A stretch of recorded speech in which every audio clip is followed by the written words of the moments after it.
নামাজ সম্পর্কে একটা জিকির, নামাজ যে একটা জিকির, এই জিকিরের ফজিলতটা কেমন। কনকনে শীত আছে, কয়দিন পরে দেখতে পাবো আমরা গাছের পাতাগুলো সব শুষ্ক হয়ে ঝরে পড়ে যাবে, প্রত্যেকটা গাছ বন্ধু শূন্য হয়ে যাবে, একমাত্র তাল গাছ ছাড়া, নারকেল গাছ ছাড়া। ঠিক কিনা বলে? মোটামুটি সব গাছের পাতাই ঝরে যাবে।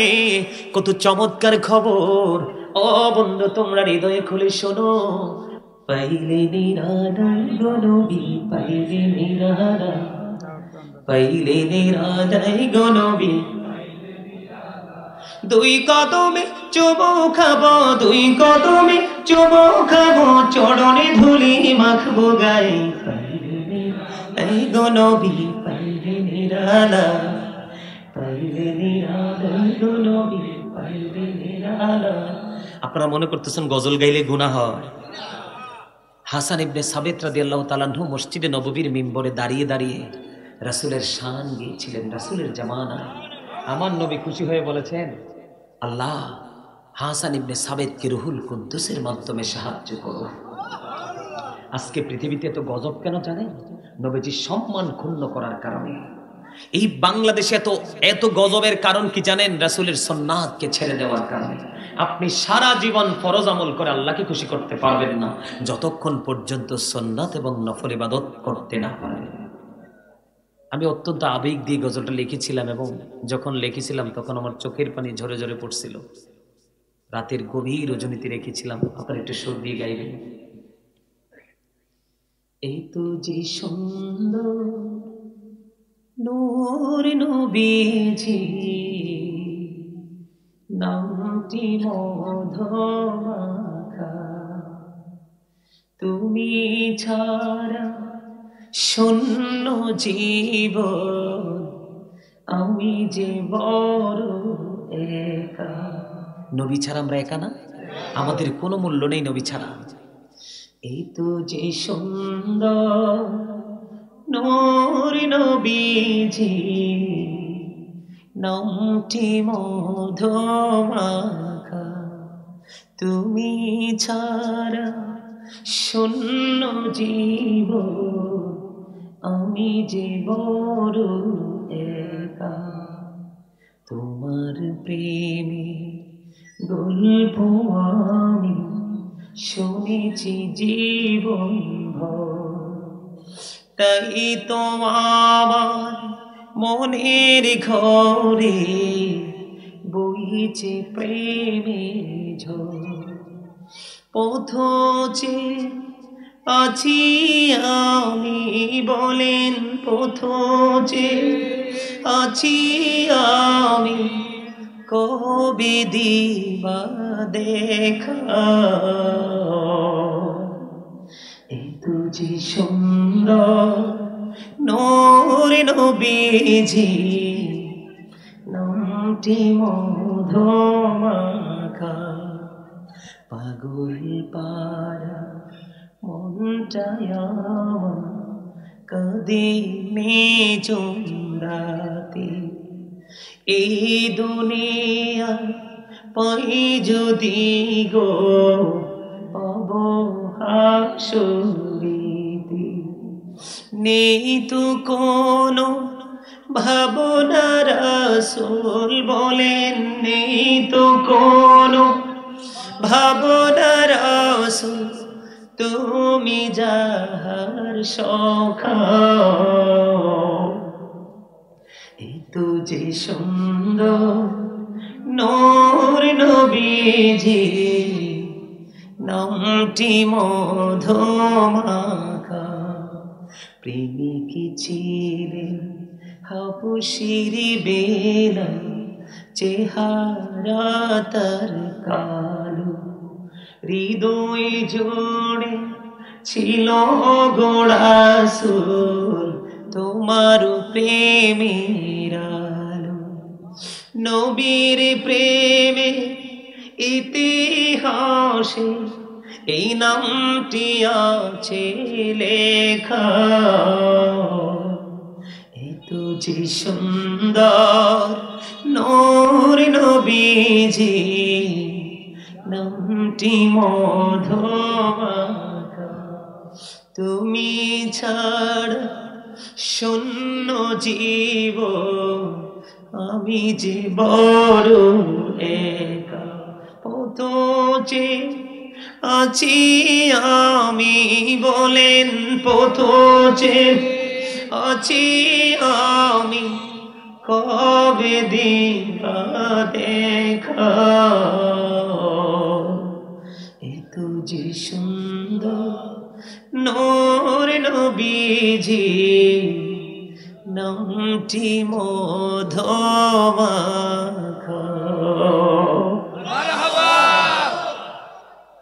কথাগুলো খেয়াল করছেন? গজলের কথাগুলো খেয়াল করছেন?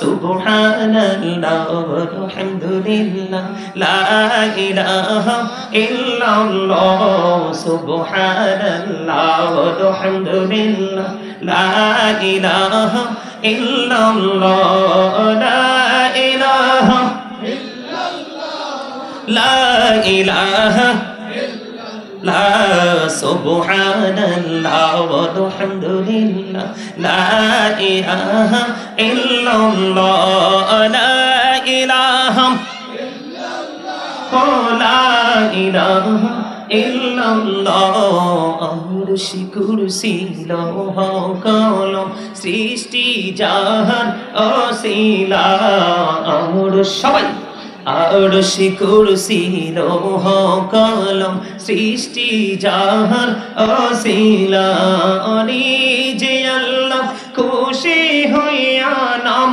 রাখিলেন হাবিবুল্লাহ সুবহানাল্লাহ ওয়ালহামদুলিল্লাহ ইল্লাল্লাহ লা ইলাহা ইল্লাল্লাহ লা ইলাহা নবী আমারি নহরের পুতুল জগত করলেন অজালা নবী আমারি নহরের পুতুল জগত করলেন অজালা রোঝাসরে করবেন তিনি উম্মতের ফয়সালা সুবহানাল্লাহ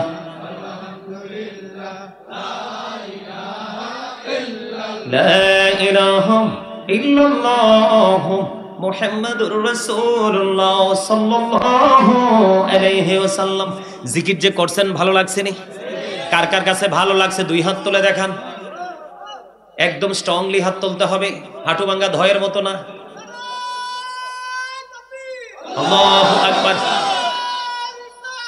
ইয়া রাসূলুল্লাহ ইয়া গাউসুল আজম দস্তগীর জিন্দাবাদ জিন্দাবাদ। কেন বলেছি জানেন? হাদিস শরীফের মধ্যে এসেছে বন্ধু, আল্লাহর হাবিব বলেছেন তোমরা যখন জান্নাতের বাগানে যাও, জান্নাতের বাগানে যাওয়ার পরে ওখান থেকে একটু ফল খেয়ে নিও।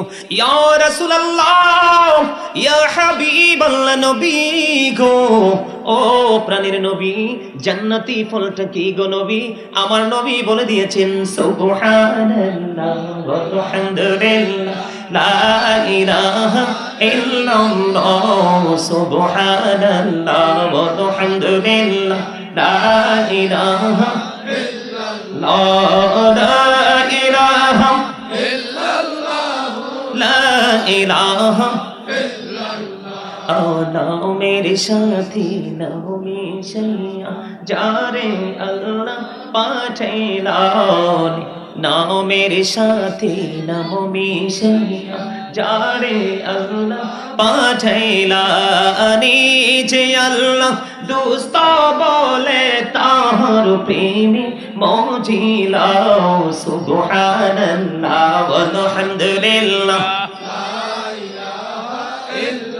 লা ইলাহা ইল্লাল্লাহ মুহাম্মাদুর রাসূলুল্লাহ সাল্লাল্লাহু আলাইহি ওয়াসাল্লাম। জোরে জোরে বলুন আলহামদুলিল্লাহ। বন্ধুরে আমার, প্রত্যেকটা জিনিসকে কিন্তু ক্লিয়ার করার একটা যন্ত্র থাকে, থাকে কি থাকে না? যেমন আমাদের মসজিদে, এই যে আপনাদের বাস্তবে অনেক সুন্দর মসজিদ, মসজিদে যখন আপনারা মনে করেন যে একটু ময়লা জমেছে, তখন এই ময়লাগুলো পরিষ্কার করার জন্য কিন্তু একটা ঝাড়ু মসজিদের উপযোগী রেখেছেন, অথবা নেকড়া রেখেছেন, রাখছেন কিনা? আল্লাহর হাবিব বলে দিয়েছে উম্মত, আল্লাহ এই কারণে বলেছে রে বন্ধু, আলেমদের সাথে প্রেম করো। নামাজ সম্পর্কে একটা জিকির, নামাজ যে একটা জিকির, এই জিকিরের ফজিলতটা কেমন। কনকনে শীত আছে, কয়দিন পরে দেখতে পাবো আমরা গাছের পাতাগুলো সব শুষ্ক হয়ে ঝরে পড়ে যাবে, প্রত্যেকটা গাছ বন্ধু শূন্য হয়ে যাবে, একমাত্র তাল গাছ ছাড়া, নারকেল গাছ ছাড়া, ঠিক কিনা বলে? মোটামুটি সব গাছের পাতাই ঝরে যাবে। কত চমৎকার খবর! ও বন্ধু, তোমরা হৃদয়ে খুলে শোনো। ও কালিকাপুরের আমার ভাই বাবারা, আমার মা বোনেরা, বিশেষ করে যুবক বন্ধুদেরকে আমি আমন্ত্রণ জানাই রে। হযরত আবু যর রাদিয়াল্লাহু তাআলা আনহু থেকে হাদিস খানা বর্ণিত, আমার নবী, আপনার নবী শীতের দিনে বের হলেন। বের হওয়ার পরে দেখলেন তিনি গাছের পাতা ঝরে ঝরে পড়ছে, গাছের ডালটা ধরলেন, ধরার পরে আবু যরকে ডাক দিলেন। আবু যর উত্তর দিলেন, লাব্বাইকা ইয়া রাসূলুল্লাহ, আমি হাজির, আমি উপস্থিত। ইয়া রাসূলুল্লাহ, কেন গো ডেকেছেন গো নবী? আমার নবী বললেন, রে আবু যর, তুমি ওই গাছের দিকে তাকিয়ে দেখো, শীতের কারণে শুষ্ক হয়ে সবগুলো গাছের পাতা ঝরে গেছে রে আবু যর। আমার উম্মত, আল্লাহর প্রিয় বান্দাগুলো, যারা নামাজের মাধ্যমে অধিক বেশি ভালোবাসা নিয়ে আল্লাহর কুদরতি কদমে সেজদা দেয় রে, ওই সেজদা দিতে দেরি রে, ওই শীতের দিনের গাছের মতো তার জীবনের গুনাহগুলো সবগুলো ঝরে, সে আমল নামা শূন্য হয়ে যায়। জোরে জোরে বলুন না সুবহানাল্লাহ। আমি আপনাদেরকে আরেকটা ট্রেনিং বন্ধু শিখিয়ে দিই। জিকির করার কিছু ধরন আছে, কিছু কন্ডিশন আছে। বিশেষ করে জুমার দিনের জিকিরের ধরন অন্যরকম। আপনাকে পবিত্রতা হতে হবে, অত্যন্ত গুরুত্ব দিয়ে, অন্যান্য সময়ে হতে হবে, না হয় আপনার আমল কবুল হবে না। বন্ধুরে আমার, আমাদের বর্তমানে একটা বন্ধু ট্রেডিশন হয়ে গেছে কি জানেন? যে জুমার দিনে প্রত্যেকটা মুসল্লি সবার পড়ে যাবে এবং বের হবে সবার আগে। ইমাম সাহেব যখন সালাম ফিরায়, মনে হয় যেন বিশ্বযুদ্ধ শুরু হয়ে গেছে। আপনারা জানেন না, একজন মানুষ নিয়ত করার পরে সালামটা ফিরানোর পরে আরেকজন বন্ধু 4 রাকাত বাদাল জুমা পড়বে। কয় রাকাত? এই মুহূর্তে আপনি তার সামনে দিয়ে চলে গেছেন। আল্লাহর হাবিব বলেছেন, একজন নামাজীর সামনে দিয়ে চলা কতটা ভয়ঙ্কর, কারণ নামাজের মাধ্যমে সবচেয়ে উত্তম জিকির সে করছে রে। আর তুমি জিকিরটাকে একটা কি বানাইছো? ডিজিটাল বানাইছো। তোমার জিকিরটাকে তুমি ছোট্ট করে দিয়েছো, এটাকে একবার স্কেপ করে দিয়েছো। তুমি তোমার জিকিরটাকে থামিয়ে দিয়ে তুমি বাড়ির জন্য পাগল হয়ে গেছো। আরেকজন আল্লাহর পাগল, তিনি প্রাণ করে জিকির করার জন্য মসজিদে দাঁড়িয়ে আছে। আল্লাহর হাবিব বলেছে, একজন নামাজীর সামনে দিয়ে নামাজরত অবস্থায় যাওয়া যায় কত বড় অন্যায়। এটা যদি কোনো মুসল্লি জানতো রে, তাহলে সে 40 বছর পর্যন্ত দাঁড়ায়া থাকতো, তারপরেও নামাজীর সামনে দিয়ে যাইতো না। কত মানুষ জুম্মার দিনে সালাম ফেরানোর পরে অনেক বড় অপরাধের গ্লানি নিয়ে, অনেক বড় পাপ নিয়ে বন্ধু বাড়ি ফিরে যায়। আওয়াজ তোলে বলেন না নাউজুবিল্লাহ। আজকের পর থেকে কেউ বন্ধু, আপনি যদি মনে করেন যে আমি সালাম ফিরিয়ে চলে যাবো, বাকি নামাজ পড়বো না, ইমাম সাহেবকে তোয়াক্কা করবো না, ইসলামের বিধানকে তোয়াক্কা করবো না, আমি আপনাকে বলবো প্রত্যেক জমায় আপনি সবার পিছনে বসবেন। কারণ আমি কেন বললাম? কারণ আপনি যে সামনে গিয়ে আগে আগে বসলেন, বের হওয়ার সময় অনেক বড় অপরাধী হয়ে বের হয়েছে।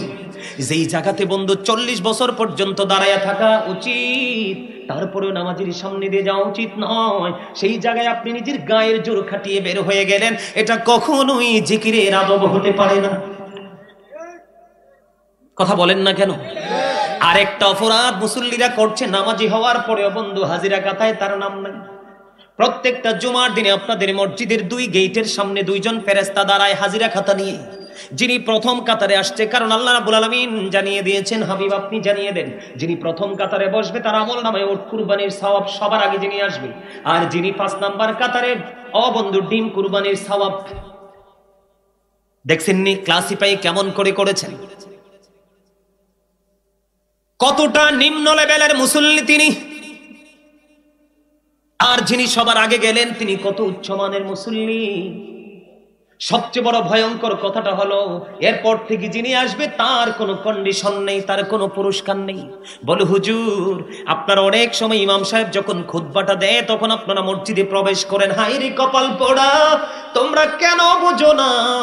ইমাম সাহেব যখন খুতবা নিয়ে দাঁড়িয়ে যায়, খুতবা নিয়ে যখন বন্ধু দাঁড়িয়ে যায়, দাঁড়িয়ে যাওয়ার পরে বন্ধু ফেরেশতারা তাদের নোটবুকটাকে ক্লোজ করে ফেলে। বন্ধ করে ফেলে। বন্ধ করার পরে বন্ধু বলে, হুজুর রহস্য কি, কেন বন্ধ করে দেয়? কারণ খুতবা পড়া সুন্নাত, শোনা হলো ওয়াজিব। ফেরেশতারা ওই তাদের কাজ বন্ধ করে তারা ইমাম সাহেবের খুতবা শোনার জন্য তারা দাঁড়িয়ে যায়।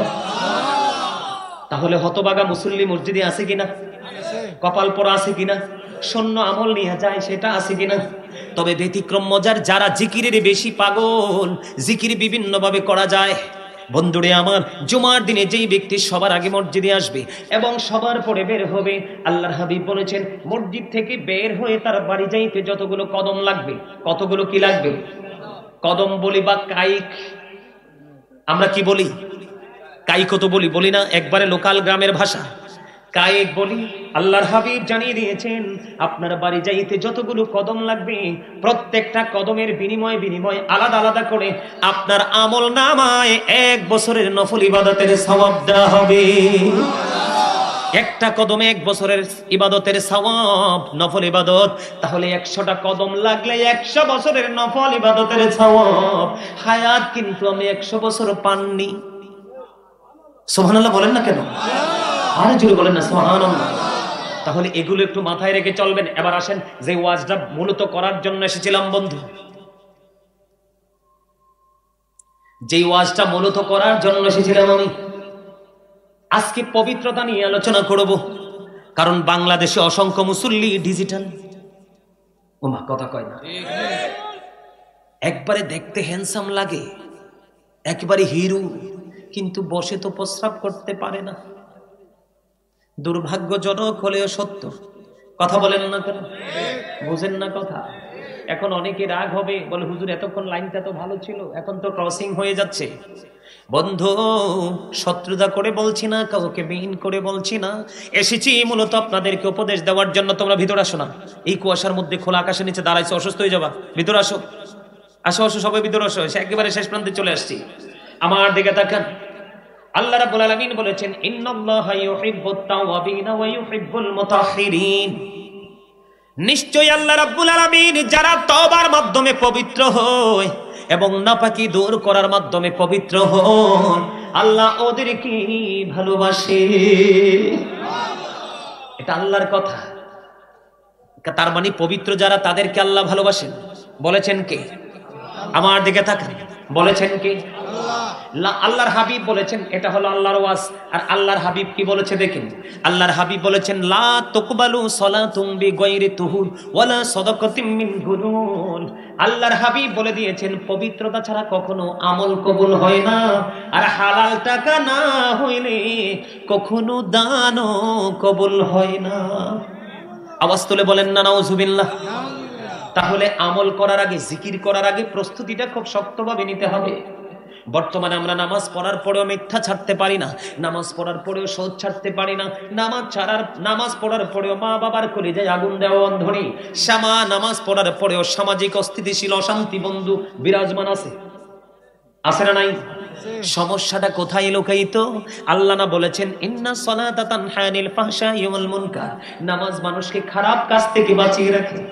হাদিস শরীফের মধ্যে রাসূল বলেছেন সালাতুল খামস ওয়াল জুমআতু ইলাল জুমআ ওয়া রমাদানু ইলা রমাদান মুকাফফিরাতুল লিমা বাইনাহুন্না ইযা ইসতুনিবাতুল কাবাইর। আল্লাহর হাবিব বলেছেন যিনি 5 ওয়াক্ত নামাজ পড়বে, এক জুমা থেকে আরেক জুমা যথাযথভাবে আদায় করবে, এক রমজান থেকে আরেক রমজান যথাযথভাবে আদায় করবে, সব গুনার কাফারা হয়ে যাবে রে, যদি ইচ্ছে করে সেই কবিরা গুনাহ থেকে বেঁচে থাকতে পারে।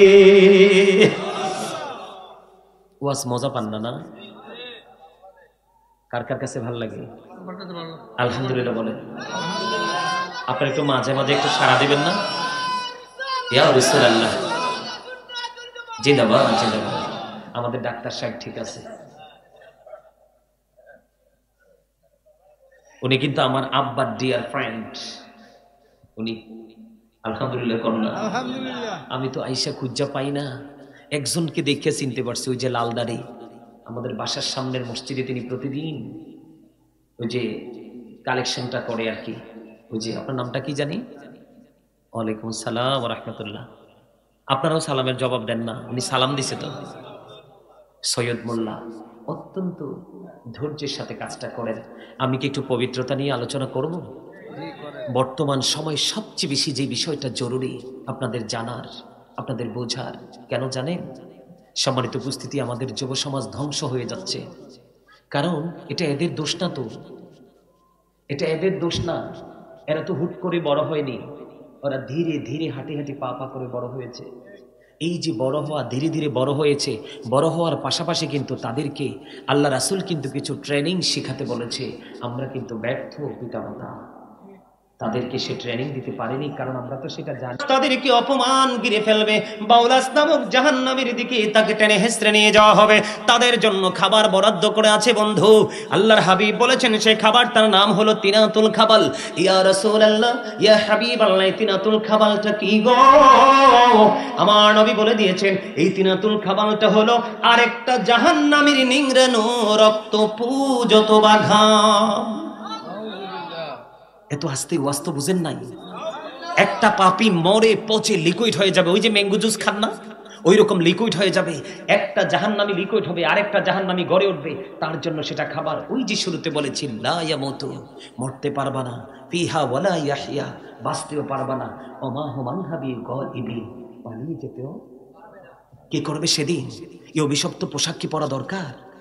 এই কারণে আমাদের দেশে এখন অনেকে বলতে পারেন, আমি ছোট্ট করে দিচ্ছি, অনেকে বলতে পারেন যে হুজুর জুম্মার দিনে আমি এটা কি নিচের দিক দিয়ে বটে দিব। কি করে দিব?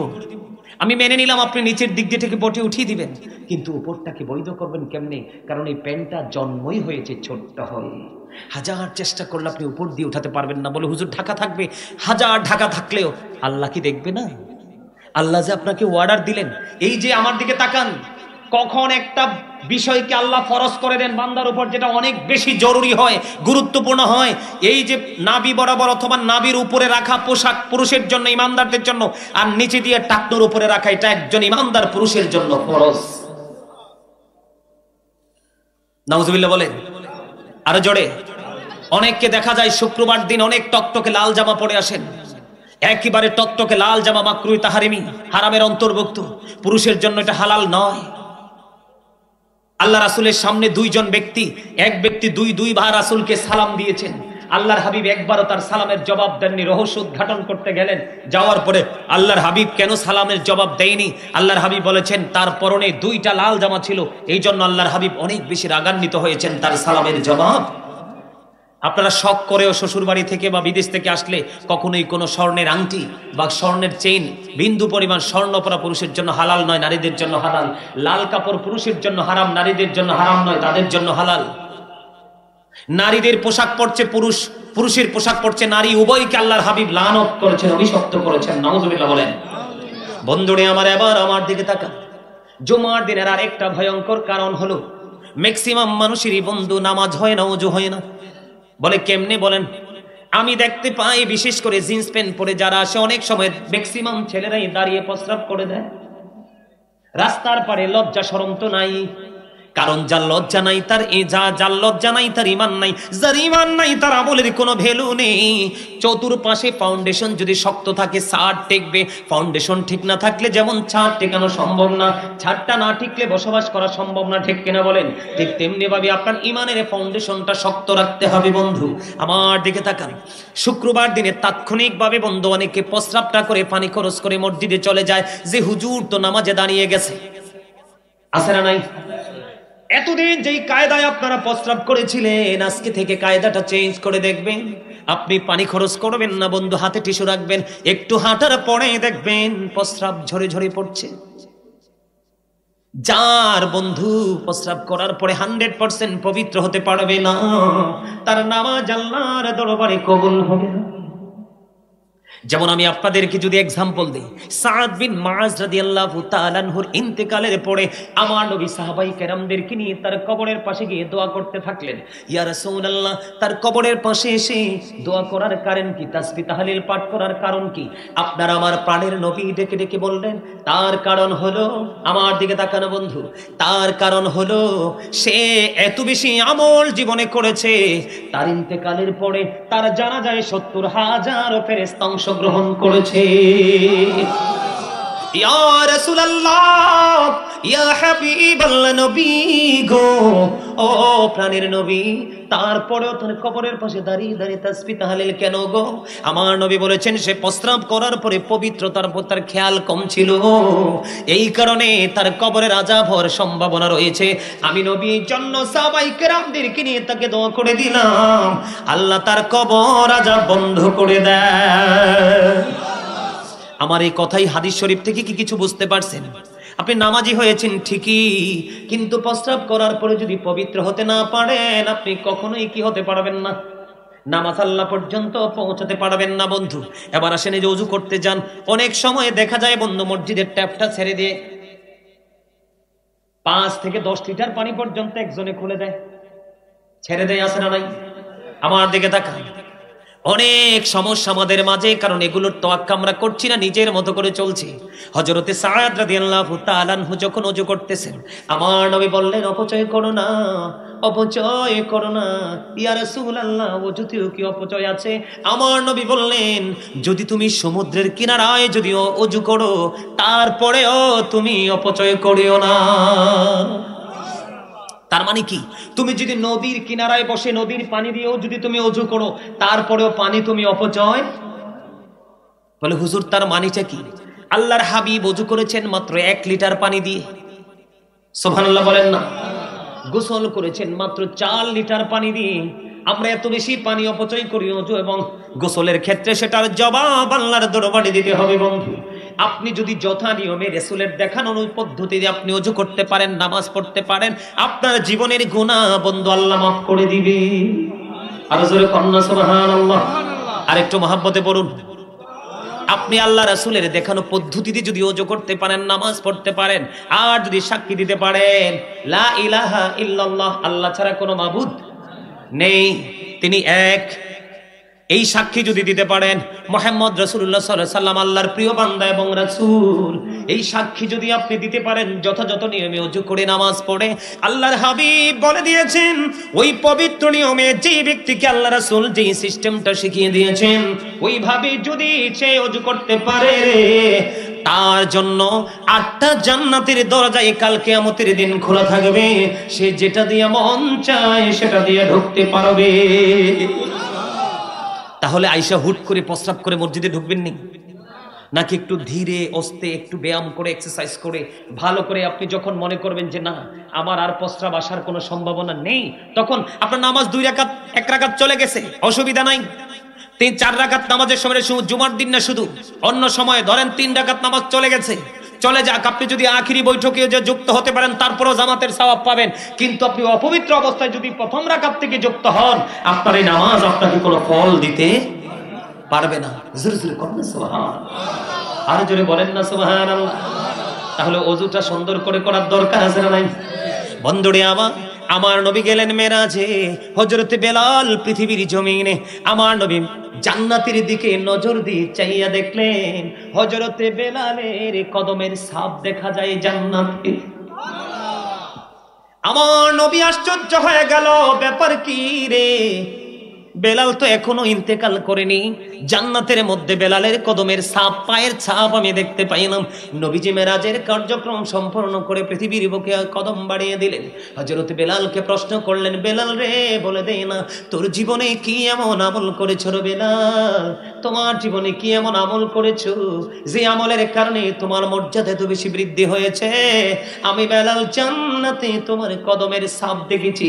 এবার বেলাল একটা ডাক দিয়ে বললেন, ইয়া রাসূলুল্লাহ, ইয়া হাবিবাল্লাহ নবী গো, আমার জীবনে সবচেয়ে বড় গুরুত্বপূর্ণ ইবাদত হলো আমি অত্যন্ত গুরুত্ব দিয়ে পবিত্র হই। আল্লাহ যারা তাওবা করে এবং পবিত্র থাকে আল্লাহ তাদেরকে অনেক বেশি পছন্দ করেন। হাবশির বেলাল কালো, কুচকুচে কালো ছিলেন, কিন্তু তার প্রেমের ডুরি এত বেশি প্রখর ছিল, আবু বকর পর্যন্ত তার প্রেম দেখে অবাক হয়ে আবু বকর বলেছিলেন, বেলাল তুমি কি শুধু রাসূলকে ভালোবাসো, আমরা কি বাসি না? সম্মানিত উপস্থিতি, সাহাবীদের মধ্যে নবীজির প্রেমের কম্পিটিশন ছিল, আর বর্তমানে আমাদের মাঝে নবীজির প্রেমকে কিভাবে কুরবানি করা যায়, ছোট করা যায়, সেই কম্পিটিশন আমাদের মাঝে। আমাদেরকে সচেতন হতে হবে, আমাদেরকে অ্যালার্ট হতে হবে। আপনারা যদি বিভিন্ন বিষয় নিয়ে আলোচনা শুনতে চান, অনলাইন থেকে আলোচনা শুনবেন। বিভিন্ন বিষয় ভিত্তিক আলোচনা করে রেখেছি। আজকে অনেক কথা বলার জন্য এসেছিলাম, অনেক কথা বলেও ফেলেছি। আরও বিষয় বাকি আছে, তাও নিয়ে একটু আলোচনা করতে চেয়েছিলাম, কিন্তু করব না। কারণ এগুলো অনলাইনে আছে, আপনারা চাইলে ওখান থেকে কালেক্ট করতে পারবেন। অনেক সময় হয়েছে, আবার ওনারা বলতেছেন মসজিদের জন্য একটু কালেকশন করতে।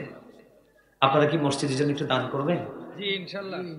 ওমা, কথা বলেন না কেন? এতক্ষণ তো কোরআন শরীফ ছাড়া ওয়াজ করলাম। আমার তো মনে হয় এখন কোরআন শরীফটা নিতেই হইব হাতে। Close your camera. সম্মানিত উপস্থিতি, আমার দিকে তাকান।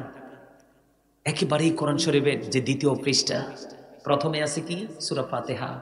তারপরে আছে কি? অন্যথায় করে রাখো, অন্যথায় অফ করে রাখো কিয়ামটা, মুনাজাতটা নিয়ে একটু। সম্মানিত উপস্থিতি, আমার দিকে তাকান। আমি একটা কথাও ফেলে দেওয়ার মতো বলিনি।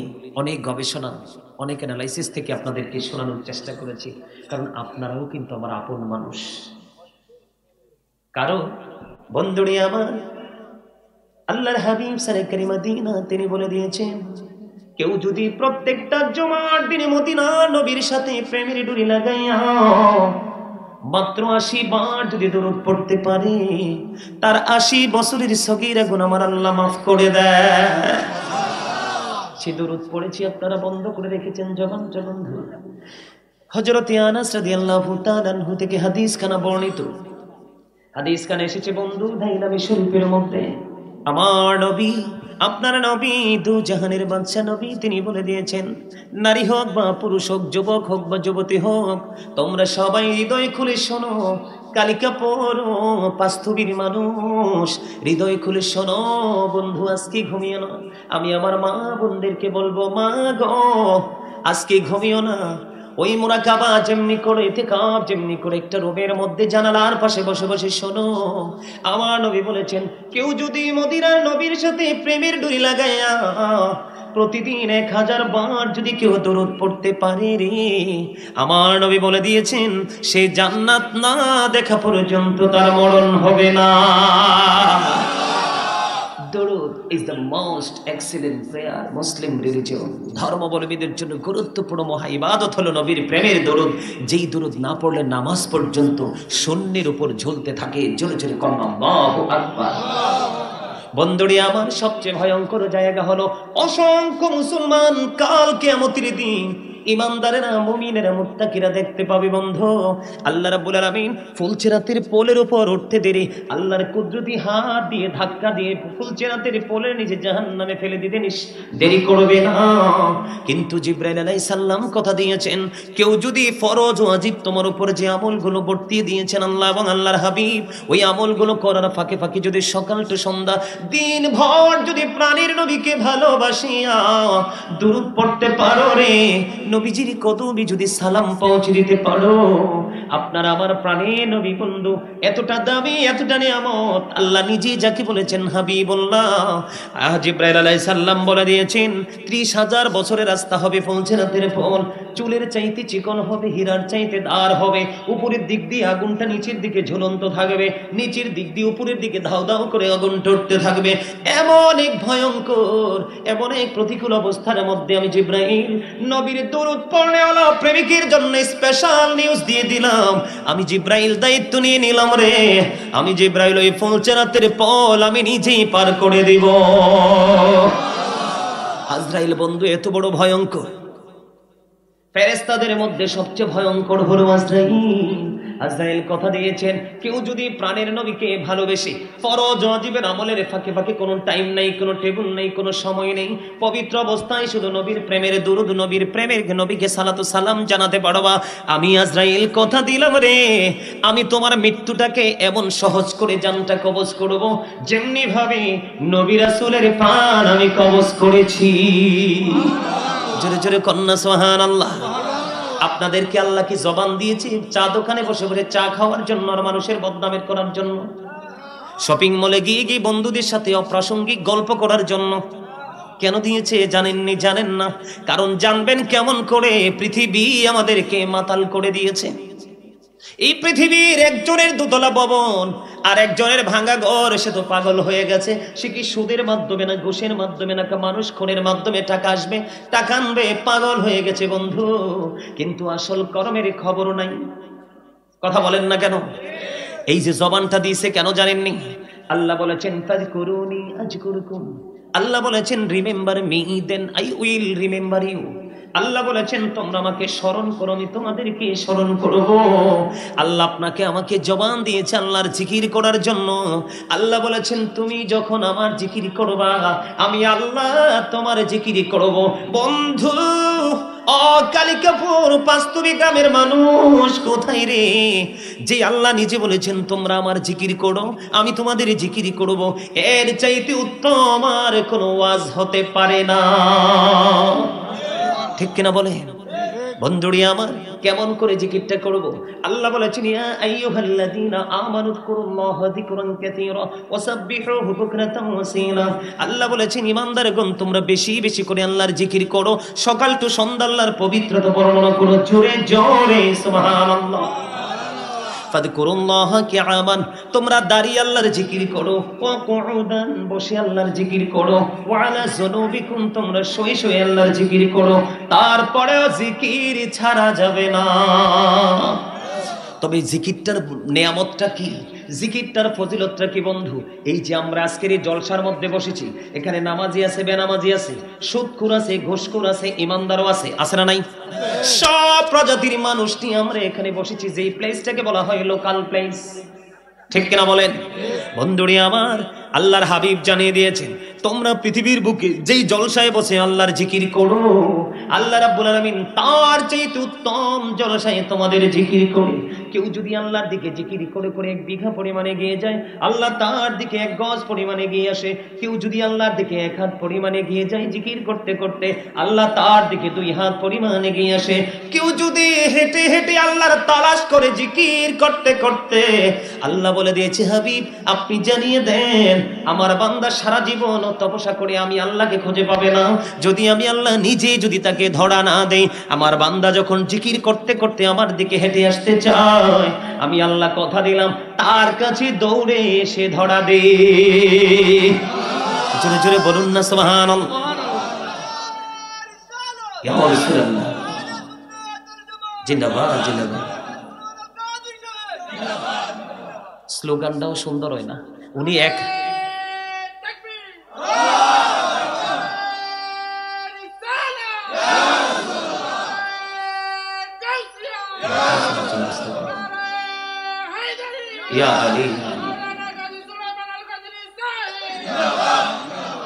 আলহামদুলিল্লাহ বলেন।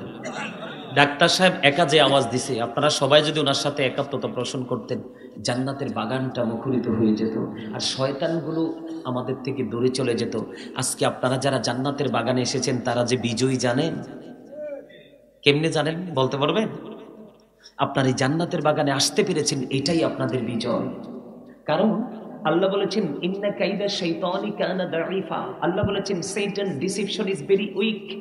শয়তানের ধোঁকা মুমিনের জন্য একেবারে দুর্বল, হাজার চেষ্টা করলে মুমিনকে আটকাতে পারে না। সুবহানাল্লাহ বলবেন না? এমন কনকনে শীত, আমার হাতগুলো ঠান্ডা হয়ে যাচ্ছে। দেখেন না কি ডিজিটাল জুতা পরছি, অনেক ঠান্ডা, কিন্তু তারপরেও দেখেছি আপনারা চলে এসেছেন। এটাই তো বিজয়ের ঘন্টা। যেরকম মারহাবা, আরো জোরে, আর তো মহাব্বতে মারহাবার মানি জানেননি? তার মানে আপনারা ধন্যবাদ দিচ্ছেন আমারে। তো ধন্যবাদটা দিবেন না আপনাদের মেহমানকে? আল্লাহ যখন খুশি হয় 3টা কাজ করেন। কোন পিতা মাতার কোলে পাঠিয়ে দেন কন্যা সন্তান। আল্লাহ যখন খুশি হয় তখন পৃথিবীতে বৃষ্টি দিয়ে শীতল করে দেন। আল্লাহ যখন খুশি হন তখন কারো বাড়িতে মেহমান পাঠিয়ে দেন। আজকে তো আল্লাহ আপনাদের উপর রাজি, খুশি। আপনাদের বাড়িতে মেহমান আসছে না? এটাই তো আপনাদের দোয়া কবুলের সবচেয়ে বড় দলিল। তো এটাই আজকে দোয়া 100% কবুল হয়ে যাবে, কোনো সন্দেহ নেই। আলহামদুলিল্লাহ বলেন। আপনাদের দোয়ার দরকার আছে না? সবার আছে। আর জোরে আমার দিকে তাকানো বন্ধু, এই জবানের হক কিন্তু আদায় করতে হবে।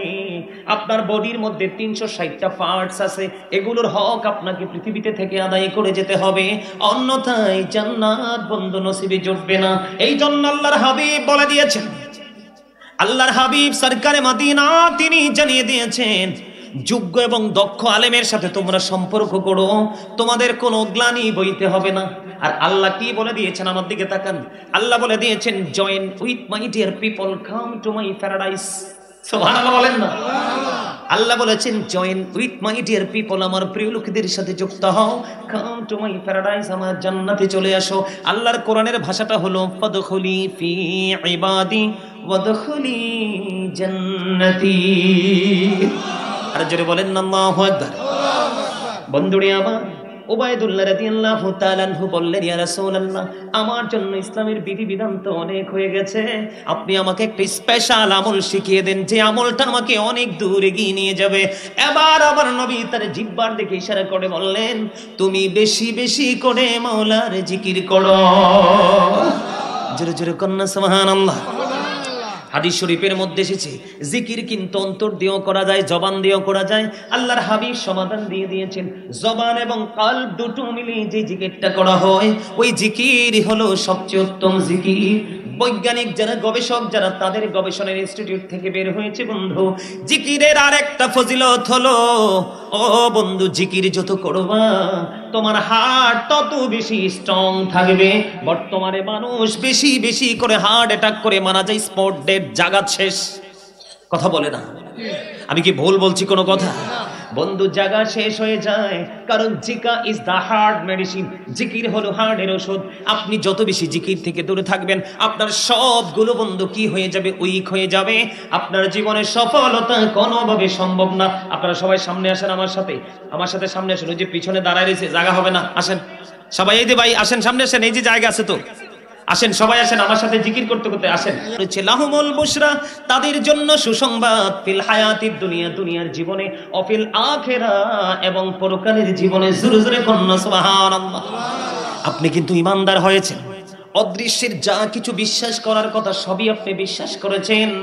সেকেন্ড যে কন্ডিশন আল্লাহ দিয়েছেন, ইউ ফেয়ার মি, ইত্তাকুল্লাহ, তোমরা আমাকে ভয় করো। এই ভয় যদি আপনার হৃদয়ে না থাকে রে, আপনি কোনোদিনও সফল হতে পারবেন না। ঠিক কিনা বলে? এই জন্য বন্ধু, আপনি ইমানদার হওয়ার পরে ভয়ভীতি সিনায় থাকতে হবে। তাহলে দুনিয়া এবং পরকালের জন্য আল্লাহ সুসংবাদ দিয়েছে, দুনিয়ার শান্তি, পরকালের মুক্তি আপনার জন্য অনিবার্য। সুবহানাল্লাহ বলে আর জোরে। বন্ধুরে আমার, আল্লাহর হাবিব বলে দিয়েছেন, তোমার মনের ঘরের ময়লা দূর করার যন্ত্র হলো মাওলার জিকির। ওয়াজ তো করতেছি আমি, আর দুর্বল হইতেছেন ধীরে ধীরে আপনারা। না ভুল বলছি? হ্যাঁ, এতগুলো মানুষ, এত সুন্দর উপস্থিতি, একজনের চোখে ঘুম নাই। সুবহানাল্লাহ বলতে পারেন না? আরে আরো জোরে বলেন সুবহানাল্লাহ। এই শক্তি কার জন্য রাখছে? মৃত্যু কি বুড়া হইলে মরবেন এমন কোন কন্ডিশন আছে? এখনকার যুগের বুড়ারা আছে, এই যে আমার চাচারা, আমার দাদারা, ওনারা থাকেন মাঝখান দিয়ে। কিছুদিন আগে আমার সামনে অনেকগুলো মানুষ মৃত্যুবরণ করেছে, আমার রিলেটিভ পার্সন, এর মধ্যে সবগুলো ইয়াং।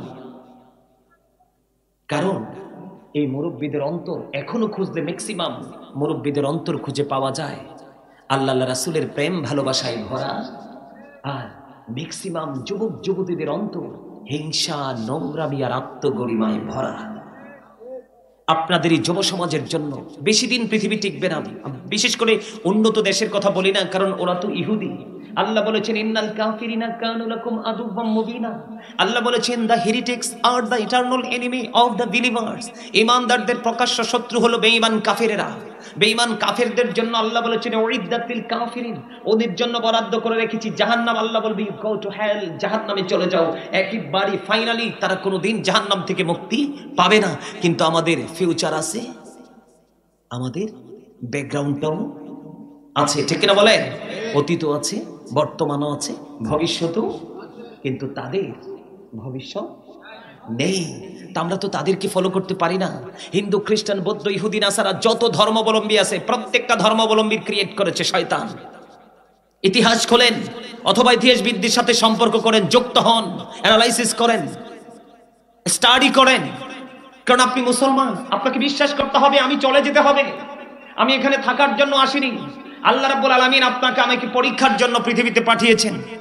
এত লোভ লালসা, এত রঙিন পরিবেশ যদি আপনাকে না দিত, তাহলে কিন্তু আপনি ইমানের বাজারে কিন্তু আপনি হার জিতের খেলা আমরা থাকতো, কথা বলেন না। আল্লাহ রাসূল কি বলেছেন? হাদিস শরীফ দ্বারা প্রমাণ যে এই যে আমি এক্সাম্পল দিলাম, আমাদের মসজিদটা ঝাড়ু দেওয়া হয় না, ঝাড়ু দেওয়ার পরে ময়লা পরিষ্কার হয়ে যায় না, নির্দ্বিধায় একজন এসে সেজদা দিতে পারে, খালি ফ্লোরেও কোনো সমস্যা। বন্ধুরে আমার, ওই মসজিদ তুমি পরিষ্কার করেছো, তোমার ঘরে ফ্যানের যে হাতাগুলো তুমি পরিষ্কার করেছো, প্রতিদিন পানি পান করো, পানির গ্লাস তুমি পরিষ্কার করেছো, তুমি যে পোশাকটা প্রতিদিন ইউজ করো তুমি সেটাকে পরিষ্কার করেছো, পৃথিবীর সব তুমি পরিষ্কার করলা না, যে পৃথিবীর সব তুমি পরিষ্কার করে ফেললা, যেগুলো তোমার সঙ্গী হবে না আর যেটা তোমার চিরকালের সঙ্গী, এটা কি তুমি পরিষ্কার করতে পারলা না? এর চেয়ে বড় বোকামি আর কিছুই হতে পারে না। এই জন্য নবী বলেছেন বেশি বেশি করে জিকির করো, তবে আল্লাহর হাবিবের জিকির করে তারপরে আল্লাহর জিকির করবেন। আল্লাহর হাবিব রিসালাতকে বিশ্বাস করার পরে আল্লাহকে বিশ্বাস করবেন, তাহলেই হতে পারবেন ইমানদার। কারণ আল্লাহকে একা একা ডাকলে আল্লাহ খুশি হয় না, হয় না। আপনারা ডক্টর আহমদ পেয়ারা বাগদাদি পীর সাহেব কেবলার নাম শুনছিলেন না? এই যুগের ছেলেরা হয়তো জানেন, আপনার দাড়ি পাকা মুরব্বী বাবা যা মধ্য বয়সী আমার ভাইয়েরা আপনারা সবাই জানেন না? আমি তখন ছোট ছিলাম, ডক্টর আহমদ পেয়ারা বাগদাদি পৃথিবী থেকে পর্দা করেছেন। তিনি 1980 সনে আমেরিকার বস্টন মসজিদে একটা বাহাসে গিয়েছিলেন। 150 জন গির্জার সুপারিনটেন্ডেন্ট ছিল একদিকে, আরেক দিকে ছিল 10 লক্ষ খ্রিস্টানকে যিনি দীর্ঘদিন সময় নিয়ে মুসলমান বানিয়েছেন, তার নাম হলো ওয়ারিদ্দিন মোহাম্মদ। ওই ব্যক্তিটা একদিকে তো একটা আলাদা একটা পার্সন ছিলেন, আর ডক্টর আহমদ পেয়ারা বাগদাদি, বাংলাদেশ স্মল কান্ট্রি, একটা ছোট্ট দেশ, কিন্তু অনলি ওয়ান পার্সন, একজন ডক্টর আহমদ পেয়ারা বাগদাদি, তিনি বাহাসের জন্য গিয়েছিলেন আমেরিকার মতো দেশে। ওখানে ওরা বক্তব্য দিয়েছিল, আমার দিকে তাকান, এই আলোচনাটা করতাম না, আপনাদের ইমানটাকে টেকসই করার জন্য বলছি। ওনাকে ওখানে ওরা বলেছিল যে তাদের যে ধর্মগ্রন্থ, যেটাকে ইংলিশে বলা হয় দ্য ওল্ড ও নিউ টেস্টামেন্ট, এটার মধ্যে ওরা বলেছেন he that loveth not knoweth not God, for God is love. এরা বলেছেন যেজন প্রেম করে না সেজন আল্লাহকে জানে না, ফর গড ইজ লাভ, আল্লাহই প্রেম। ডক্টর আহমদ পেয়ারা বাগদাদি তিনি বলেছেন নো, সে বলুন, ইফ ইউ ডু লাভ আল্লাহ, যদি তোমরা আল্লাহকে ভালোবেসে থাকো, ফলো মি মুহাম্মদ সাল্লাল্লাহু আলাইহি ওয়াসাল্লাম, আওয়াজ তুলে বলেন না সুবহানাল্লাহ। সেটা আমাদের নবী, সেটা কার নবী? আমরা কি খুশি না? আপনারা অনেকেই খুশি হতে পারবেন না, ম্যাক্সিমামই খুশি হবেন, তবে আমি অনেক বেশি প্রাউড ফিল করি। I am very successful person, কারণ আখির নবীর উম্মত হয়েছি, এর চেয়ে বড় ক্রেডিট আমার জীবনে আর কিছুই নয়। রাসূল পৃথিবীতে এসে বলেছেন রব্বি হাবলি উম্মতি, আর রাসূলের জবান মোবারকে কিয়ামতের দিন থাকবে রব্বি সাল্লিম রব্বি সাল্লিম রব্বি সাল্লিম, শুধু বলতে থাকবেন আমার উম্মতগুলোকে শান্তিতে রাখো, নিরাপদে রাখো। আওয়াজ তুলে বলেন সুবহানাল্লাহ। এমন দরুদি নবী আর কি আসবে পৃথিবীতে? আমরা কি দেখতে পারবো? পারবো। আমার আগে যেই ভাই আলোচনা করেছেন অত্যন্ত চমৎকার কোরআন এবং হাদিসের রেফারেন্স দিয়ে তিনি কথাগুলো বলতেছিলেন, আমি এসে ওনাকে ডিস্টার্ব করেছি, কারণ আমার প্রতিদিন প্রোগ্রাম, আমাকে টাইম মেনটেন করাটাই হচ্ছে আমার সবচেয়ে বড়। আর আমার একটা অভ্যাস হচ্ছে, আমি স্টেজে বসলে সহজে নামতে চাই না, যদি উপস্থিতিদের যদি মনোযোগ থাকে। সুবহানাল্লাহ বলেন না? সম্মানিত উপস্থিতি, কি বলেছেন? ফলো মি মুহাম্মদ সাল্লাল্লাহু আলাইহি সাল্লাম, আল্লাহ উইল লাভ ইউ। তুমি যদি রাসূলকে ফলো করতে পারো, আল্লাহ উইল লাভ ইউ, আল্লাহ তোমাদেরকে ভালোবাসবে, এন্ড ফরগিভ ইউর সিনস, আল্লাহ তোমাদেরকে ক্ষমা করে দিবে। এটা কি শুধু ডক্টর আহমদ পেয়ারা বাগদাদি নিজে থেকে বলেছেন? নো, আল্লাহ বলেছেন কুল ইন কুনতুম তুহিব্বুনাল্লাহ ফাত্তাবিউনি ইউহিব্বুকুমুল্লাহু ওয়া ইয়াগফিরু লাকুম যুনুবাকুম, আল্লাহু গফুরুর রহিম। সুবহানাল্লাহ। আওয়াজ তুলে বলেন আল্লাহু আকবার। তিনি কোরআন থেকে আইডেন্টিফাই করে তারপরে তিনি বলেছেন, এটাতে সন্দেহ করার কোনো অবকাশ, সন্দেহ করার কোনো অবকাশ নেই। জোরে জোরে কন্যা আলহামদুলিল্লাহ। আল্লাহ কি শুধু এখানেই সীমাবদ্ধ? আল্লাহ বলেছেন মাইয়ুতির রাসূলা ফাকাদ আতাল্লাহ, আল্লাহ বলেছেন হি হো অবিস দ্য এবস্টিল অবিস আল্লাহ, যেই ব্যক্তি রাসূলের নির্দেশ মান্য করলো সে যেন আল্লাহর নির্দেশ মানল। বলেছেন কে? এখন আমাদের মধ্যে অনেক, বিশেষ করে বর্তমান সময়ের ম্যাক্সিমাম ইয়াং যারা, এদের মধ্যে অনেকেই পথভ্রষ্ট হয়ে যাচ্ছে বর্তমান ডিজিটাল শায়েখদের বক্তব্য শুনে, যারা নবীদেরকে নিচে নামাইতে নামাইতে নামাইতে নামাইতে একেবারে নিচে নামায়। ঠিক কিনা বলেন? আছে না নাই? এই এদিকে তাকান, হযরত আলী রাদিয়াল্লাহু তাআলা আনহু থেকে হাদিস বর্ণিত, নবীর দুশমনের সাথে প্রেম তো থাক দূরের কথা, আল্লাহ রাসূল বলেছেন ক্বালা মান সাব্বা নাবিয়া ফাকতুলহু ওয়া মান সাব্বা সাহাবী ফাদরিবহু। আমার রাসূল বলেছেন নবীর শানে যারা আঘাত করবে, নবীকে যারা গালি দিবে, তুমি যদি সত্যিকারের উম্মত হও, হযরত ওমরের মতো তাকে সঙ্গে সঙ্গে হত্যা করে ফেলো। আর আজকে নবীকে ছোট করলে আমরা বৈধ করার চেষ্টা করি, নবীর ইজ্জতের চাদর ধরে টান দিলে আমরা বৈধ করার চেষ্টা করি। আমাদের সমাজে এমন অনেক মানুষ কপাল পরা হতভাগা আছে না নাই? ওমান সাব্বা সাহাবী ফাদরিবহু, সাহাবাই কেরামকে যদি কেউ বকা দেয়, গালি দেয়, তোমরা তাদেরকে বাইন্দা পিটাও, প্রহার করো। বলছে কি? আল্লাহর হাবিব। আরো কি বলেছে জানেন? আল্লাহ রাসূল বলেছেন, ও ইয়াকুম ও ইয়াহুম লা ইউদিল্লুনাকুম ওয়া লা ইফতিনুনাকুম। আল্লাহ রাসূল বলেছেন, তোমরা তাদের থেকে দূরে থাকো, তাদেরকেও তোমাদের থেকে দূরে রাখো, কারণ তাদের সাথে মিশলেই তোমরা পথভ্রষ্ট হবে, ফিতনায় পড়বে। তারা যেন তোমাদেরকে পথভ্রষ্ট করতে না পারে। অনেক প্রেমের আকাঙ্ক্ষা দেখাবে, তোমার কাছে যাওয়ার জন্য তোমার ঈমান চুরি করবে, অন্য কিছু নয়। তুমি তার থেকে দূরে থাকো এবং তাকেও তোমার থেকে দূরে রাখো, কারণ না হয় তুমি পথভ্রষ্ট হয়ে যাবে। সম্মানিত উপস্থিতি, আমার দিকে তাকান। আল্লাহ বলেছেন, ইন্নাল্লাযীনা ইউযুনাল্লাহা ওয়া রাসূলাহু লা'নাহুমুল্লাহু ফিদ দুনিয়া ওয়াল আখিরা ওয়া আ'আদ্দা লাহুম আযাবাম মুহিনা। আল্লাহ রাব্বুল আলামিন বলেছেন, নিশ্চয়ই আল্লাহ এবং আল্লাহ রাসূলকে যারা কষ্ট দেয়, আল্লাহ তাদেরকে দুনিয়া এবং আখিরাতে তাদেরকে কি করেছেন? অভিশপ্ত করেছেন, লানত দিয়েছেন। ও আ'আদ্দা লাহুম আযাবাম মুহিনা, তাদের জন্য ভয়ঙ্কর শাস্তি বরাদ্দ করে রেখেছেন। এখন যেই আল্লাহকে ভালোবাসলে আল্লাহ রাজি হয়ে যায়, যে আল্লাহকে কষ্ট, যে রাসূলকে, সেই রাসূলকে কষ্ট দিলে কি আল্লাহ খুশি হবে? আমার সেই বিষয়ে আলোচনা নয়। আমি আজকে একটা গুরুত্বপূর্ণ বিষয় নিয়ে আলোচনা করব। আমি জানতাম না এত সুন্দর একটা প্লেস এখানে আছে। আমি গাড়ি নিয়ে ঢোকার পরে আমার ড্রাইভার এবং সঙ্গীদেরকে বলেছি, একদম বিউটিফুল প্লেস। আমার কাছে একদমই মনোমুগ্ধকর পরিবেশ মনে হয়েছে। আপনাদের রুচির প্রশংসা করতে হয়, আমিন করুন, আর জোরে কোন আমিন। এবং আপনাদের উপস্থিতিটা আমি আসার পরে এত চমৎকার হয়েছে, আমি মুগ্ধ। আর কিছুক্ষণের মধ্যেই আলোচনাটা শেষ করে দিব। হয়তোবা জীবনের শেষ মাহফিল ওটা হতে। নবীকে কষ্ট দিবেন কেউ, নবীকে দাঁড়ায় সালাম দিবেন, কেউ বিরোধিতা করলে তাকে বয়কট করবেন। কারণ আমার দিকে তাকান, অনেকে দলিল খুঁজে পায় না। সূরা ফাতির 9 নম্বর আয়াত আল্লাহ বলেছেন, অতুআযিরুহু ওয়া তুআক্কিরুহু। আল্লাহ বলেছেন, help him and respect him. তোমরা আমার হাবিবকে সাহায্য করো এবং সম্মান করো। সুবহানাল্লাহ বলেন না? আর নবীর শানে, নবীর আগমনে মিলাদ পড়লে কো দলিল বলে নাই? আল্লাহ বলে, কুল বিফাদলিল্লাহি ওয়া বিরহমাতিহি ফাবিযালিকা ফালিয়াফরাহু হুয়া খায়রুম মিম্মা ইয়াজমাউন। আল্লাহ আল্লাহর হাবিবকে বলে, হাবিব আপনি জানিয়ে দেন আমি যে তোমাদের কাছে কি পাঠিয়েছি। আল্লাহর ফজল আমাদের কাছে পাঠিয়েছেন, রহমত পাঠিয়েছেন। আল্লাহ বলেছেন, ফালিয়াফরাহু, তোমরা আনন্দ উৎসব করো। আল্লাহ আনন্দ করলে লাভ হবে কি? আল্লাহ বলেছেন, হুয়া খায়রুম মিম্মা ইয়াজমাউন, এটা তোমার পুঁজি করা সব সম্পদ চাইতে দামি। তো নবী কি রহমত না? ওমা আরসালনাকা ইল্লা রাহমাতাল লিল আলামিন। অস্বীকার করতে পারবে? অস্বীকার করলেই কাফের। আছে না? আমাদের নবীকে নূর বললে অনেকেই বলে নবী নাকি মাটি।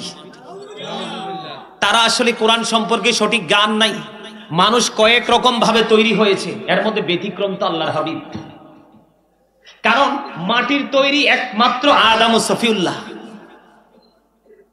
একমাত্র আদম আলাইহিস সালাম মাটির তৈরি। হাওয়াও কিন্তু মাটির না, আদমের পাঁজরের হাড় থেকে তৈরি। আর আপনি আমি তো মোটেও মাটির না, বাবা মার শুক্রাণু ডিম্বাণু থেকে তৈরি। এই বিষয় নিয়ে আলোচনা করলে লম্বা আলোচনা করব। নবীকে নিয়ে যেহেতু বিতর্ক আছে, সেই জন্য আপনাদেরকে বলছি, নবী কখনোই আমাদের মতো সাধারণ নয়। নবী আজ থেকে 1500 বছর আগে বলেছেন, ক্বালা আইয়ুকুম মিথলি, তোমরা কে আছো আমার মতো? আজও পর্যন্ত কেউ হাত তোলে নেই। তার মানে নবীর মতো কেউ নেই। একটা জায়গা চিন্তা করলে তো অবাক লাগে। এই যে এশার নামাজ পড়ে উম্মে হানির ঘরে নবীজি ঘুমন্ত, জিবরাইল এসে ডাকলেন। জমজমের কিনারায় নিয়ে ওপেন হার্ট সার্জারি, যেটাকে বর্তমান ডিজিটাল দেশে বলা হয়, যেটাকে আমরা সাধারণভাবে আগে বলতাম অপারেশন। অপারেশন হলো আপনার কোনো ইনজেকশন নেই, কোনো ধরনের কোনো ইয়া নেই, প্রস্তুতি নেই। তিনি ওপেন হার্ট সার্জারি হলো, সবকিছু এক্সাস্ট হলো। আবার তিনি এক আসমান দুই আসমান করে করে একটা আসমান থেকে আরেকটা আসমানের দূরত্ব 500 বছরের রাস্তা, 7 আসমান পাড়ি দিলেন, সিদরাতুল মুনতাহায় গেলেন। কথোপকথনের মাধ্যমে বোরাককে আপনি বিদায় করে রাফরাফের মাধ্যমে মহাশূন্য পাড়ি দিলেন, একইবারে আল্লাহর আরশ পর্যন্ত চলে গেলেন। অনেক কিছু করার পরে আবার তিনি সেই রজনীতেই চলে আসলেন। তাহলে এখান থেকে কি আমাদের মতো বোঝা যায়? আরো জোরে বলেন, কখনোই আমাদের মতো বোঝা কি বলে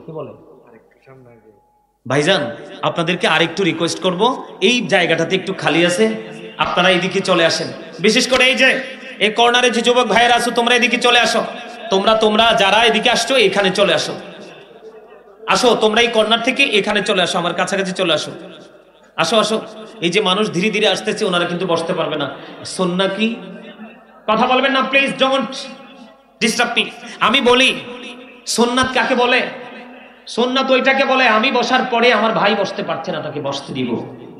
আমি সুন্নাত ওটাকে বলে আমার ঘরে খাবার আছে, আমি নির্দ্বিধায় খাবার খাচ্ছি, পাশের ঘরে খাবার নাই, এখান থেকে কিছু বাড়িয়ে দিব। আল্লাহ রাসূল বলেছেন, যখন তোমার পাশে যদি দেখো কোনো গরিব মানুষ আছে, তরকারি রান্না করার সময় ঝোলটা একটু বাড়িয়ে দিও, কারণ তুমি যেন তার ঘরে একটু দিতে। আর যদি তোমার দেওয়ার কোনো খেয়াল না থাকে, ওই ঘরে ছোট্ট বাচ্চা আছে, তুমি জানো, ওই বাচ্চাটাকে দেখি তোমার ঘরে কোনো খাবার তুমি ঢুকিও না, কারণ তুমি তো জানো তুমি বাচ্চাটাকে দিবা না। বাচ্চাটা সারাক্ষণ কানবে, কান্না পিতামাতা সহ্য করতে পারবে না, কারণ বাচ্চাটা কিনে দেওয়ার মতো বাবা মার সেই সামর্থ্য। ইসলাম তো কি আমরা বুঝি তো না। আসো আসো না এদিকে। আরে এই জায়গাটা তো আরামের জায়গা, ওরা তো বুঝতেছে না। এই জায়গাটা একদম একটা 100% একটা আরামের জায়গা। এই কর্নারটা, এখানে এসে বসো না। বন্ধুরে আমার, আমার দিকে তাকান। জিকিরে ছিলাম, ঠিক না ঠিক? কোথায়? এবং জিকিরটা কি? সুবহানাল্লাহ বল আল্লাহর জিকির, আলহামদুলিল্লাহ বল আল্লাহর জিকির, লা ইলাহা ইল্লাল্লাহ বল আল্লাহর জিকির, আল্লাহু আকবার বল আল্লাহর জিকির। কাউকে সৎ কাজের জন্য ডাকা, এটাও আল্লাহর জিকির। কাউকে অসৎ কাজের জন্য বারণ করা, তাকে উপদেশ দেওয়া, এটাও আল্লাহর জিকির। যেমন করে আজকের এই জান্নাতের বাগানে মানুষগুলো কত জিকিরি করেছে, এই মানুষের জিকিরের ফজিলত আজকে যারা আয়োজক হয়েছেন বন্ধু, তাদের আমলনামায় চলে এসেছে। এটাও কিন্তু জিকিরের জলসা। আজকে যা করতেছি সেটাও কি জিকির? নামাজ হলো আল্লাহর জিকিরের জলসা। একই জায়গায় দাঁড়িয়ে এবং বসে সম্পন্ন করা হয়, এটা হলো জিকিরের জলসা। বিভিন্ন জায়গা পরিদর্শন করে যেটা সম্পন্ন করা হয়, এটাকে বলা হয় জিকিরের জলস। যেমন হজ হলো মাওলার জিকিরের জুলুস। সুবহানাল্লাহ বলেন না আর জোরে। বন্ধুরে আমার, আপনি জিকির করলেন, এখন ব্যতিক্রম জিকির হলো একটা হলো হজ। এই যে এরিয়াটা, এই এরিয়ার প্রত্যেকটা মানুষের আছে উৎসব মুখর একটা পরিবেশ থাকার কথা। আজকে কেন নাই জানেন? কারণ আমরা ইসলামী রঙে রঙিন হতে পারিনি। Islam is not only a religion but also complete code of life. পরিপূর্ণ এবং পূর্ণাঙ্গ জীবন ব্যবস্থা রয়েছে ইসলামের মধ্যে। কারণ ইন্নাদ দীনা ইনদাল্লাহিল ইসলাম, ইসলাম হচ্ছে আল্লাহর মনোনীত ধর্ম। এই জন্য এটার মধ্যে আপনার পরিপূর্ণ পূর্ণাঙ্গ জীবন ব্যবস্থা রয়েছে। আপনি দুনিয়াতেও পরিপূর্ণতা অর্জন করতে পারবেন এটাকে ফলো করে, এবং আপনার পরকাল যেটাকে ফিউচার বলা হয়, ফিউচারটাকে আপনি ব্রাইটনেস করতে পারবেন। শুধু এই জায়গাটার মধ্যে যদি আপনি আমি সীমাবদ্ধ থাকতে পারি। সম্মানিত উপস্থিতি, আল্লাহ রাব্বুল আলামিন বলে দিয়েছেন সূরা আলে ইমরান, অনেক জায়গায় বলেছেন, তবে একটা জায়গা কোট করে বলছি। আল্লাহ রাব্বুল আলামিন সূরা আলে ইমরানের 185 নম্বর আয়াতের শেষ অংশে বলে দিয়েছেন, ওয়ামাল হায়াতুদ দুনিয়া ইল্লা মাতাউল গুরুর। এই দুনিয়ার জীবন, এই পৃথিবীর জীবন একটা ধোঁকা ছাড়া আর কিছুই নয়। কোথায় যাবেন বলেন তো? বলেছে কে? আল্লাহ। আরো জোরে বলেন আল্লাহ। আরো জোরে আল্লাহ। অস্বীকার করতে পারবেন? ওভারটেক করে একটু এগিয়ে যেতে পারবেন? তাহলে কি যে কিসের জন্য দুনিয়ার জন্য আমরা পাগল হব? কোরআন শরীফের 19 পারা সূরা শুআরা 88 নম্বর আয়াতে আল্লাহ বলেছেন, ইয়াউমা লা ইয়ানফাউ মালু ওয়ালা বানুন। আপনার ধন সম্পদ সন্তান সন্ততি কিচ্ছু কাজে লাগবে না। কার জন্য করছেন? কার জন্য আপনি মরিয়া নিজের ভবিষ্যৎকে কুরবানি করে আপনি যার ভবিষ্যৎ নিয়ে ভাবছেন, সে আপনার ইন্তেকালের পরে আপনার কবর পর্যন্ত পরিদর্শন করবে না। তাই তো হচ্ছে এখন। তো যাই হোক, আমরা আহলে সুন্নাত ওয়াল জামাতের অন্তর্ভুক্ত আলেম ওলামা আছি, রাসূলের সুন্নাতকে ধরে রেখেছি। আজকে যারা খারিজি পন্থী, তাদের অনুসারী যারা দেখেন, তারা সুন্নাত পড়ে না, নফল নামাজ পড়ে না, তারা দাদা দাদি আপন স্বজনদের কবর জিয়ারত করতে যায় না, বেদাত বলে। আল্লাহ রাসূল যদি জান্নাতুল বাকিতে গভীর রজনীতে গিয়ে জিয়ারত করতে পারে, তাহলে আমাদের কি তার চেয়ে বেশি জিয়ারত করা উচিত না? এগুলো ধীরে ধীরে হারিয়ে যাবে। কেন হারিয়ে যাবে? হক্কানি আলেমগুলো, রাসূলের যে মূল যে পন্থাটা অবলম্বনকারী আলেমগুলো ধীরে ধীরে পৃথিবী থেকে চলে যাবে। আর তারা যখন চলে যাবে, তাদের সিনাই করে তারা এলেমটা কবরে নিয়ে যাবে। পৃথিবী একটা সময় এলেম শূন্য হয়ে যাবে। ছোট্ট একটা বিষয়ের সমাধান দেওয়ার মতো আলেম থাকবে না, যদিও দাড়ি টুপি পাগড়ি জুব্বায় তারা অনেক লম্বা হবে। আমার রাসূল আরো বলেছেন, কিয়ামতের পূর্বক্ষণে পৃথিবীর বুকে সবচেয়ে নিকৃষ্ট মানুষ হবে আলেমরা। তারা নিজেদের স্বার্থের জন্য, সুবিধার জন্য, আধিপত্য বিস্তারের জন্য নিজ নিজ ফতোয়া দিয়ে সাধারণ মানুষকে বিভ্রান্তি করে দিবে। আজকে সেটাই কিন্তু আমাদের দেশে প্রচলন হয়ে গেছে। এই জন্য আপনাকে আমাকে সচেতন হতে হবে। সম্মানিত উপস্থিতি, সন্তানের জন্য করবেন না তো কার জন্য করবেন? তবে কিছু কন্ডিশন, কিছু সীমারেখা তো আছে না? আপনারা বলেন, আজকের রাত্রটা কি ঘরে ঘুমানোর কথা নাকি জান্নাতের বাগানে আসার কথা? এই কম্পিটিশনটা আমাদের মধ্য থেকে ধীরে ধীরে হারিয়ে যাচ্ছে। আর এটাই হলো ইসলাম গরিব হওয়ার সিমটম। পৃথিবীতে যখন সর্বপ্রথম ইসলাম এসেছিল তখন ইসলাম গরিব ছিল, গ্রহণ করার মানুষ ছিল না। ইসলামের কথা বলতে গেলে রাসূলকে পাগল বলে সম্বোধন করে ঢিল মারতেন, আঘাত করতেন। কিন্তু তারপরে আপনার আমার প্রাণের নবী থেমে থাকেনি। সম্মানিত উপস্থিতি, আমি এসেছি আপনাদেরকে গুরুত্বপূর্ণ কিছু বিষয় নিয়ে আজকে কথা বলবো। দুইটা বিষয় নিয়ে আজকে কথা বলবো। তার আগে আমি আপনাদেরকে আরো কিছু কথা বলবো। এই যে আমি বললাম আমরা চলে যাব, মৃত্যুবরণ করার পরে কোথায় যাব? কথা বলেন না কেন? কবরে যাওয়ার পরের অবস্থাটা কি পৃথিবীর কেউ জানে? আপনারটা আমারটা কেউ জানবে? আমাদের পূর্বপুরুষ যারা চলে গেছে তাদেরটা কি আমরা জানি? জানি না। আল্লাহ রাব্বুল আলামিন বলেছেন, বান্দা সাবধান হও, পৃথিবীতে লুকানো যায়, কিন্তু দুটি চোখ যখন, তোমার দুটি আঁখি যখন এক হয়ে যাবে তখন কিন্তু তুমি কোনো কিছুই লুকাতে পারবা না। কারণ তোমার সামনে সবকিছু একদম প্র্যাকটিক্যালি তোমার সামনে প্রকাশ থাকবে, তুমি কি করেছো আর কি করনি। এটি কে বলেছেন? وَإِذَا الْقُبُورُ بُعْثِرَتْ عَلِمَتْ نَفْسٌ مَا قَدَّمَتْ وَأَخَّرَتْ। জোরে বলুন আল্লাহু আকবার। আল্লাহ বলেছেন, কবর যখন ওপেন হয়ে যাবে তখন প্রত্যেকে আমরা দেখতে পারবো, জানতে পারবো কে কি করেছি আর কি করেনি। দেখেন, আল্লাহ কিন্তু কোনো কিছু লুকায়নি। আল্লাহ বলেছেন সূরা ইউনূস খুলে দেখেন 44 নম্বর আয়াত।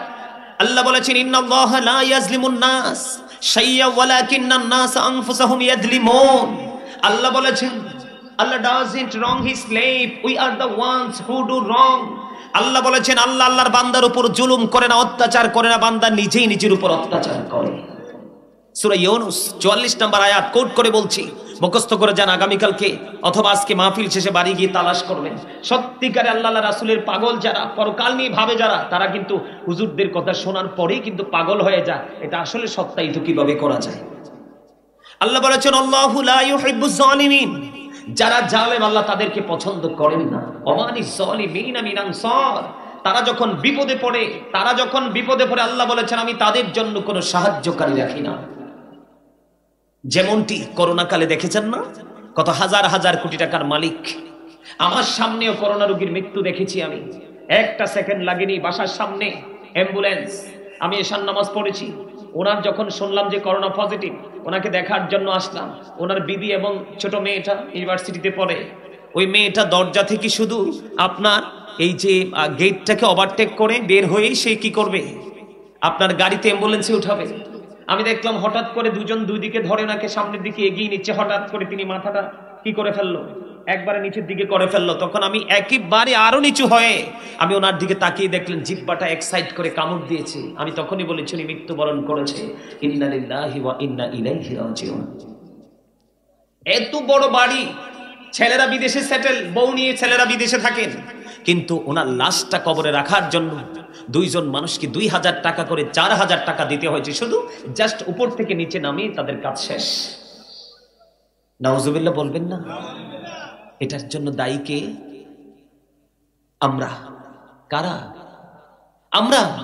কারণ আল্লাহ বলেছেন, ফি আইয়ি সূরাতিন মা শাআ রাক্কাবাক। আল্লাহ ক্রিয়েটেড দ্য মাইন্ড। আল্লাহ বলেছেন, আল্লাহ আমাদেরকে আল্লাহর মন মতো করে গঠন করেছে।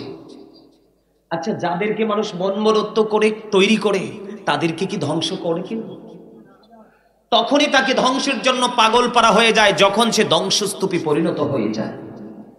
আমরা আজকে ধ্বংসস্তূপে পরিণত হয়েছি। আমরা যদিও মুসলমান, আমাদের মধ্যে মুসলমানিত্ব খুঁজেই পাওয়া যায় না। আমি শুধু জাস্ট এক্সাম্পল গুলো পড়ে দিব। আগে আমি আপনাদেরকে বুঝাচ্ছি আল্লাহ এখানে কি বলেছেন। সূরা ইনফিতর, আল্লাহ মানুষকে আল্লাহর মন মতো করে তৈরি করেছে। সূরা 3 দিকে একটু নজর দিয়ে দেখেন। লাকাদ খালাকনাল ইনসানা ফি আহসানি তাকবীম। আপনার কি অসুস্থ? আমি আজকে দীর্ঘদিন অসুস্থ। মানুষের বডিটা সুস্থ হলে তাকে সুস্থ বলে না, যার অন্তর সুস্থ তিনিই হলেন সুস্থ। এতগুলো মানুষ, প্রথমে একটু হতাশা ছিলাম, আলহামদুলিল্লাহ আল্লাহ আপনাদের সবাইকে কবুল করে নিন। অনেক মানুষ চলে এসেছে, আলহামদুলিল্লাহ। জোরে বলেন না আলহামদুলিল্লাহ। আলহামদুলিল্লাহ কি বলতে পারেন না? আল্লাহ সূরা ৩-এর মধ্যে বলেছে, আল্লাহ মানুষকে আসমান, জমিন, চন্দ্র, সূর্য যা কিছু আছে সবকিছুর চাইতে সুন্দর করে সৃষ্টি করেছে। আজকে এই মানুষগুলোর কেন এত অধপতন? কেনই বা তাদের জন্য এত প্রতিকূল অবস্থা, নেগেটিভ সিচুয়েশন কেন তাদেরকে ফেস করতে হবে? এটার জন্য দায়ী ওই যে একটু ছোট্ট একটা আলোচনাই যথেষ্ট। আল্লাহ বলেছেন, আমি আমার বান্দার উপর কি করি না? জুলুম করি না। আমি তো আমার বান্দাকে ভালোবেসে বানিয়েছি, তাদেরকে কন্ডিশন দিয়েছি, রাস্তা দেখিয়ে দিয়েছি। একটা হলো শান্তি, একটা হলো অশান্তি। তুমি এই পথে হাঁটলে শান্তি, এই পথে হাঁটলে অশান্তি, তুমি কোনটা বেছে নিবে না? সম্মানিত উপস্থিতি, এত আদরের বান্দা আল্লাহ রাব্বুল আলামিন কি বলেছেন? একটু আগে বলেছি যে আল্লাহ রাব্বুল আলামিন বলেছেন, কবরটা যখন ওপেন হয়ে যাবে আপনি আমি সবকিছু প্র্যাকটিক্যালি দেখতে পাবো, লুকানোর কোনো সুযোগ নেই। কেন নাই জানেন? আপনারা তো মসজিদের আঙ্গিনায় যদি সিসিটিভি থাকে, মসজিদের কোনো জিনিস চুরি করতে যাবেন না। কোনো চৌরাস্তায় যদি সিসিটিভি থাকে, ওই চৌরাস্তায় চুরি করতে যাবেন না।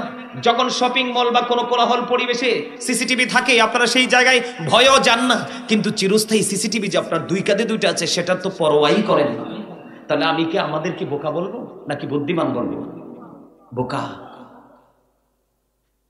আল্লাহ রাব্বুল আলামিন বলেছেন, ইন্না বাতুশা রাব্বিকা লাশাদীদ। আল্লাহ বলেছেন, the seizing of Allah is difficult. আল্লাহর ধর, আল্লাহর পাকড়াও বড় শক্ত, বড় কঠিন।